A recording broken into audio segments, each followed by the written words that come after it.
हिंदुस्तान के दिल में बसा एक शहर जिसका नाम एक रात में पूरी दुनिया ने सुना, भोपाल। दोस्तों, बात है 3 दिसंबर 1984 के रात की, जब लोग गहरी नींद में थे और उन्हें जरा सा भी अंदाज़ा नहीं था कि कुछ ही मिनटों में हजारों जिंदगियां हमेशा के लिए बदलने वाली है। रात करीब 12:30 बजे फैक्ट्री के एक टैंक में अचानक MIC गैस पानी के संपर्क में आती है और जहरीली गैस कुछ ही पलों में ज़ोर ज़ोर से बाहर निकलने लगती है और तेज़ हवा के साथ यह जहर फैलने लगता है पूरे भोपाल शहर में।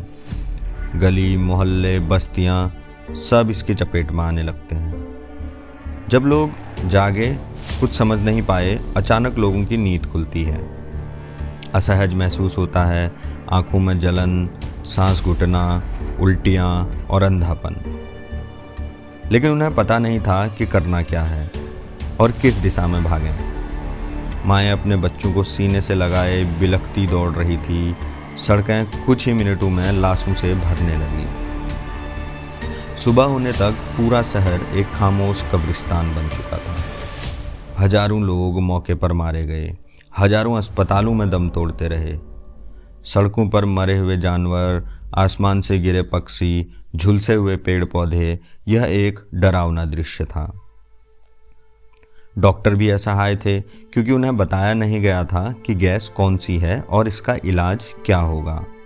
सरकार, फैक्ट्री, सिस्टम सब एक पल के लिए ठहर गए थे। दोस्तों, यह कोई आम हादसा नहीं था।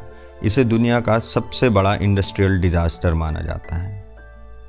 आइए जानते हैं ऐसा क्या हुआ था और किन कारणों से इतना बड़ा हादसा हुआ, जिसका शिकार इंसान, जानवर और पूरा भोपाल शहर बना।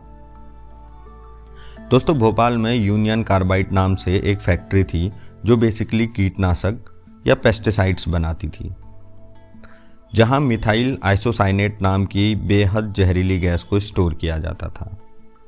दोस्तों, MIC को दुनिया का सबसे डेंजरस इंडस्ट्रियल केमिकलों में इसलिए गिना जाता है क्योंकि MIC पानी के कांटेक्ट में आते ही वायलेंट रिएक्शन करती है। इसी वजह से MIC टैंक्स को ड्राई रखना बिल्कुल मैंडेटरी होता है। MIC एयर से हैवी होती है, इसलिए लीक होने पर ज़मीन के पास ही फैलती है। इसका इम्पैक्ट लोगों में ज़्यादा हुआ। उस रात MIC स्टोरेज टैंक में पानी घुस गया। MIC जैसे ही पानी में मिक्स हुआ, टैंक का तापमान तेज़ी से बढ़ा और दबाव इतना बढ़ा कि सेफ्टी वॉल भी खुल गई और जहरीली गैस बाहर निकल गई। दोस्तों, कागजों में सब कुछ सुरक्षित था, लेकिन हकीकत और ही कहानी लिख रही थी। सेफ्टी सिस्टम्स खराब थे, मेंटेनेंस में लापरवाही, ट्रेनिंग में भारी कमी और धीरे धीरे एक बड़ी त्रासदी का बीज बोया जा रहा था। रिकॉर्ड्स से ये क्लियर होता है कि यूनियन कार्बाइड को सेफ्टी लैप्सेस की जानकारी थी। इंटरनल सेफ्टी ऑडिट्स में भी भोपाल के प्लांट को हाई रिस्क माना गया था और वार्निंग्स भी दी गई थी।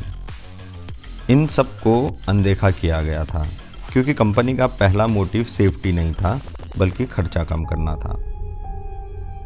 वारन एंडरसन, यूनियन कार्बाइड का CEO, जिसके फैसलों ने पूरे सिस्टम को सेव किया। ट्रेजेडी के बाद 4 दिसंबर को उसे गिरफ्तार भी किया गया। ट्रायल चले, बट जब वह एक बार अमेरिका लौट कर गया तो उसके बाद उसने कोई भी ट्रायल फेस नहीं किया।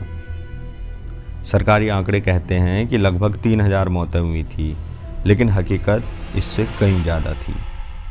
15,000 से ज़्यादा लोगों की मौत हुई थी, 5 लाख से अधिक लोग प्रभावित हुए और आज भी हजारों लोग बीमारियों से जूझ रहे हैं।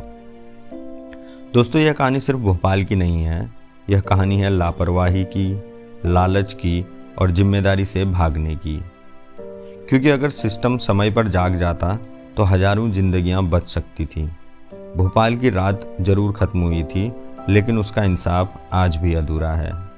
जी हाँ दोस्तों, ऐसी ही रियल इंसिडेंट स्टोरीज सुनने के लिए चैनल को सब्सक्राइब करें।